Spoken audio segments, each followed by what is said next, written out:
Welcome to Unlocking High Performance, a podcast for leaders who believe great results should never come at the expense of their people. My name's Jason Lauritsen. I'm an advisor to CEOs and leadership teams who want to accelerate performance without burning their people out.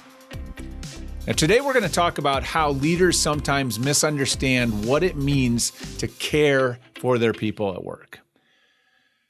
Now, I think it's good news that we're even talking about care and work at the same time, right? This is something that maybe one of those, lasting gifts, if you can call it that the pandemic gave us, right? During the 2020-21 era, we talked a lot about caring for people. It became forefront. And I think the importance of caring for people got elevated, got focused on, and I think it's one of the things that has stuck with us. You know, there's a lot today being written about the importance of taking care of your employees. There's a lot being talked about relative to how to care as a leader. In fact, there was just a podcast I was listening to last week, which is probably why this is top of mind. The title of it was "The Highest Performance Strategy is Caring About People." Right, so there's a lot of talk about care, but I think it raises the question, what does it mean to care as a leader? Which seems like a pretty simple question, but I think it's a lot more complicated than what it sounds like on the surface, because I see all the time, I see leaders who think that caring for employees means trying to keep them happy and comfortable all the time. And I get it, because when we think about the people in our lives outside of work, the people that we love, whether that's our significant others or our children or our extended family or close friends, neighbors, whatever it is, we care about them. We want them to be happy. And we try really hard and we do a lot of work to help them, or to sort of support them in that journey. If they're unhappy or if they are uncomfortable, right? There's something going on, some discomfort in their life. We'll do kind of anything we can to relieve that discomfort or to try to make them happy, right? That's what it feels like or what it looks like to care for people that we love outside of work. And so it's easy to think that, well, that's what care looks like outside of work. Maybe that's what care also looks like for our people at work. But it's not.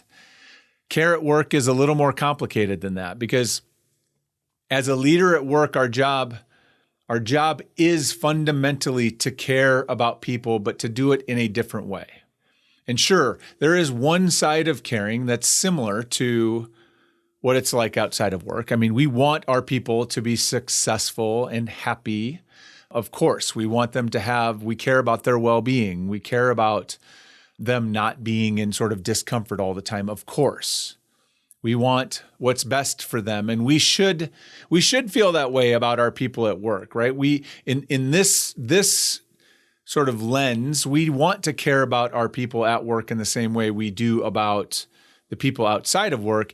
It's just that the way we show care for the people that we lead at work is different than the way we show care for the people in our lives outside of work. Because at work, our relationship with those people has a specific purpose, right? There's a reason that we are there. There's a reason that we have this relationship. And I mean, we're all there to make a living, right? We're there to, both the manager and the top leader and the frontline employee, we're all there because we need to earn a wage to pay for our life. To do that, we need to successfully do our job so that we can not only have a job, but we can keep our job, and maybe we can continue to move up in our job to more responsibility, which then gives us more money and more resources to support our lives and our family and the people that depend on us. And so our relationship at work, the relationship between the leader and the people on your team, that relationship exists to enable performance. So caring has to extend beyond just, my desire for you to succeed, right? To want the best for you. I have to also be willing to take actions to support that. And so caring at work isn't just about, thinking about or, wishing the best for people relative to their well-being or success or happiness. And in fact, when you prioritize those things, if you prioritize an employee being happy all the time or being comfortable all the time, you may actually be doing more harm than good for those people and their ability to keep that job and earn a living.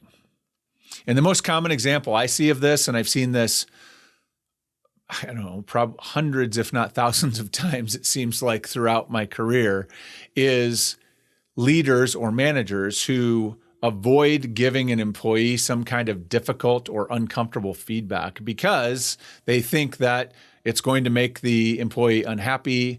It's going to make them certainly uncomfortable.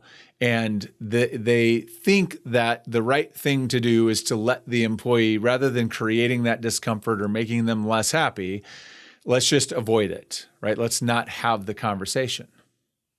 And I mean, I've been that person too, right? I distinctly remember there was one situation where I had a person on my team who, and I don't know, I don't remember exactly what happened or how it came to be, but this is someone who had been, I think was early-ish in her career working on my team. She had done okay in terms of performance coming in.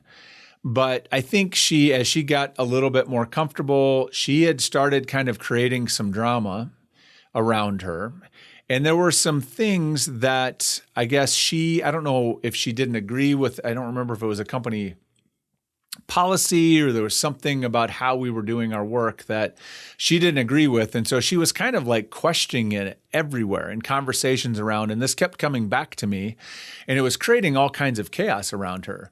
Now, she was creating drama because she was a dramatic person. That was sort of her style. She was prone to dramatics and, just sort of outsized reactions to things and very emotional, which is fine. It's just something I knew about her. And so I knew that, this was a problem, and it was a problem that was getting big, and it was a problem because not only was it impacting how she was performing in her role, but it was also starting to have a pretty broad kind of footprint of disruption around her. And people were starting to kind of, it was impacting how they thought about her and whether they wanted to interact or work with her. And so I knew that this was something that needed to be confronted. And I knew that it was going to be uncomfortable. And I certainly didn't want to go, I certainly was not looking forward to that conversation. But, what choices did I have, right? Because on the one hand, if I avoided it because I knew that conversation was probably going to get a little messy and be uncomfortable for both of us, what's going to happen? Well, she's going to keep doing it, behaving that way, which is going to continue to cause issues with the team. And probably those issues will get bigger. It's going to continue to undermine her ability to get her job done, which is going to sort of make her performance deteriorate over time.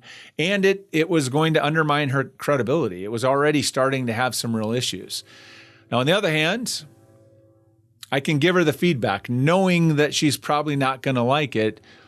But at least then, if we are willing to step into it, she has the opportunity to potentially do something. And that's what I decided to do, right? Because I knew that we couldn't stay where we were at. And I knew she cared about her work. I knew she was invested in her work. I knew that it wasn't because she wasn't talented or capable. It was all this other stuff. And so we had the uncomfortable conversation, and it was uncomfortable. She did not appreciate the feedback at first, so she argued, and it was not, that part of it was obviously not particularly enjoyable. Then she cried pretty dramatically when she realized kind of how bad of a situation she had created, because it wasn't what she intended. I think her intentions and her behavior were out of alignment. But we got through it, and we talked about what should happen going forward. And to her credit, she then changed her behavior. Like, things changed dramatically as a result of that conversation. So here's the thing, right? It's easy to sort of try to rationalize that the caring thing to do would be to not put an employee through that, right? Because that was a hard experience for her. It's hard for any one of us. I've been on the other side of that too, to be confronted with feedback that hurts, be confronted with feedback that is embarrassing or awkward or out of alignment with who you are. That hurts. It sucks. But I would argue that like avoiding that is not the caring thing to do. Allowing an employee to struggle or self-destruct at work is not caring. Failing to address an employee who is underperforming or behaving poorly because you don't want to make them upset, right? That is the opposite of caring. Both of these are the opposite of caring. It's actually cruel because this employee is floundering. They may be aware of it or not. My guess is they probably feel it on some level. Most employees that are in this situation do, and it sucks. It sucks to be at work knowing that you're not getting the job done, or that you're creating tension around you, or that there's, that you're underperforming. And it makes it even worse when nobody's talking to you about it. It's not being confronted. You're just kind of left in your struggle every day, right? That is not caring for that employee. Leaving them there is the opposite of caring. And so what caring actually means as a leader is doing what's necessary to help an employee succeed. You are caring for their career. You are caring for their performance. You are caring for their ability to earn a living, right? And to sort of be successful and well. And that happiness and discomfort that we worry about, or that unhappiness or impact, like the happiness and the comfort will come, right? When you are succeeding at work, when you're finding success, when you're getting opportunities, right? That's the kind of thing that tends to make people feel pretty good at work. And so the kind of caring we need to do is sometimes the hard work to make sure they are set up for that. And sometimes this work is going to make people uncomfortable. Right? It's going to require that we make them uncomfortable. And frankly, we probably have to get uncomfortable too. That's at the heart, the real underlying issue here is that we don't want to have those conversations because they suck. They are not fun to have as a leader. But we have to be willing to step into our discomfort in order to sort of help them find their way through where they are to where they need to be. Because growth and learning and development all require discomfort, right? You cannot learn much from inside your comfort zone. We all know that. So we have to be willing to get uncomfortable, and we have to be willing occasionally to make our people uncomfortable because that's the caring thing to do. So here's the bottom line. As a leader, we need to care enough about our people to tell them the truth. We need to help them see what's holding them back or what might be in their way, or we need to care enough to sort of see when they're struggling to step into the conversation to see like what's missing or what they need or where they're stuck or what's going on so that we can actually support them in getting back on track. So when someone on your team is struggling, right, you need to be willing to do the work to address it, to step into the conversation. Engage them in that difficult conversation, even if it's going to be messy, even if you aren't quite sure how to do it. Open up the conversation. Just say, hey, this isn't, where we're at right now isn't working, and we need to figure out how to work our way through this. Right? Give them the feedback, cite examples, share with them what's not working, and ask them what's going on, right? Invite a conversation. Here's the really important part here is that you have to care enough to step into that conversation and open that up, but you also need to care enough to be curious in that conversation and be prepared for the fact that you might be the one causing the issue.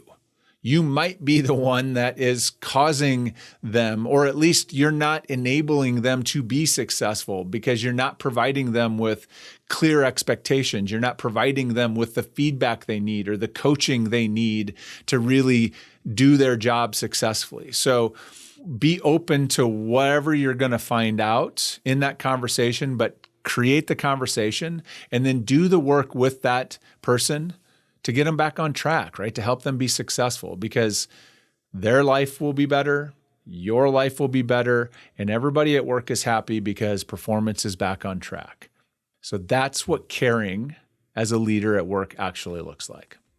So I hope that shift or challenge of perspective was helpful for you. Maybe it was a reminder for you, but let's care in a way that we're doing the hard things to set our people up for success, because that success will inevitably sort of lead to them feeling more fulfilled and more happy and more comfortable broadly in their life. So thank you for listening. I hope that you can go back and apply something from this right away in your organization to help both your people and your organization to thrive. Until next time.